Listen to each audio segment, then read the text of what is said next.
Good afternoon, fellow Zimbabweans. Welcome to episode 16 of Now Brett Holley.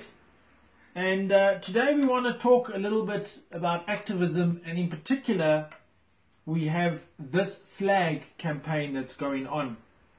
In fact, I don't know if you guys are aware of it, but it has become so successful that even ministers of the current junta are waiting in car parks late at night to threaten pastors of the church.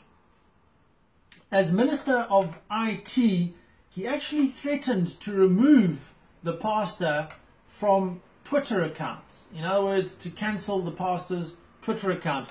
People have been so outraged about the reaction of the junta to the former of this flag activism that people have come up with a hashtag, and that hashtag is called Things That Should Shock Super. Well, we at Brett Holley have got two things that we would like to mention.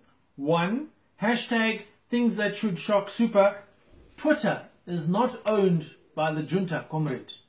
And the second, Things That Should Shock Super, you are much better at selling cranes than being a minister.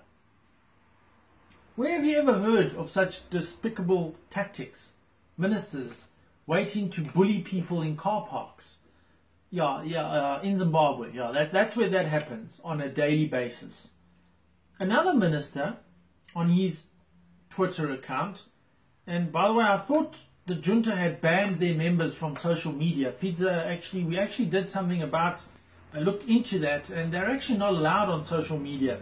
Anyway, he says the entire movement is sponsored by the West. We'd like to ask, what exactly was sponsored by the West? A cell phone, a Facebook account, and maybe some data bundles? As educated as you are, surely you should know that a cell phone can take videos much like this one that are uploaded and shared on social media. Are you that ignorant that you can't understand that as Zimbabweans, we actually can see for ourselves that you have messed up the entire country, and the only solution left for you is to leave office? What we have seen is the power of one person and his flag, backed up by his vision and the courage to follow through. Imagine if there were two such people.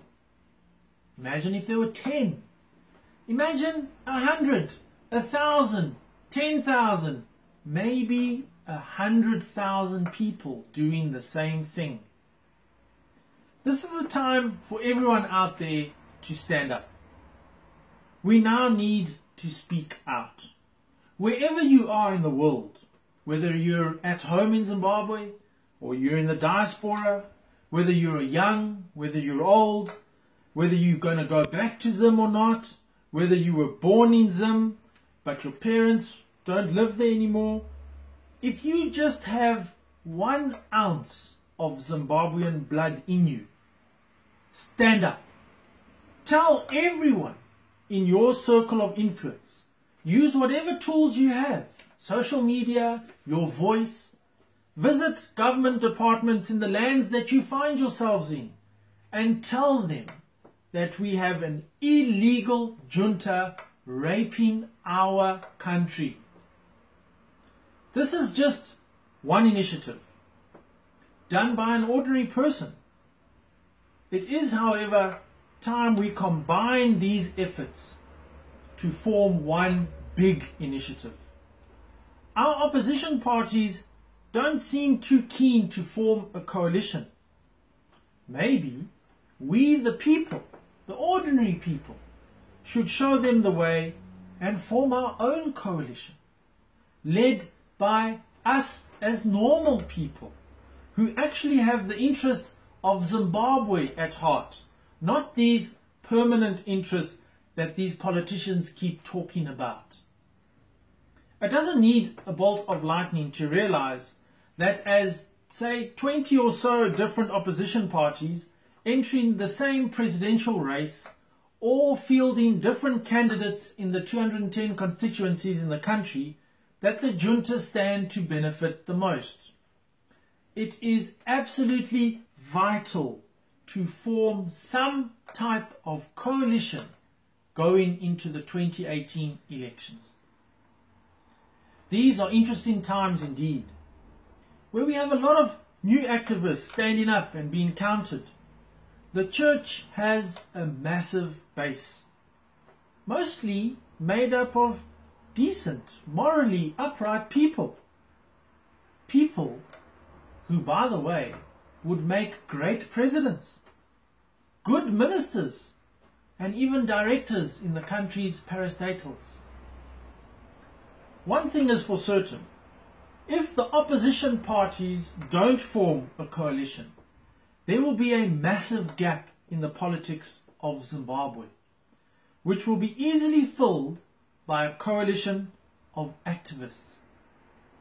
People who don't have dirty records, who don't have compromised histories, and who don't have massive amounts of baggage. Be warned.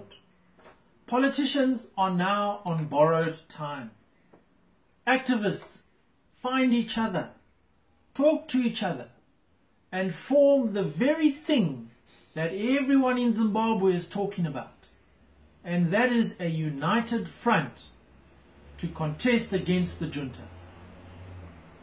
Thank you very much for listening. That brings an end to another episode of Brett Vet. If you like what I say and you agree with what I'm saying, please feel free to have a look at a couple of other videos that we got going.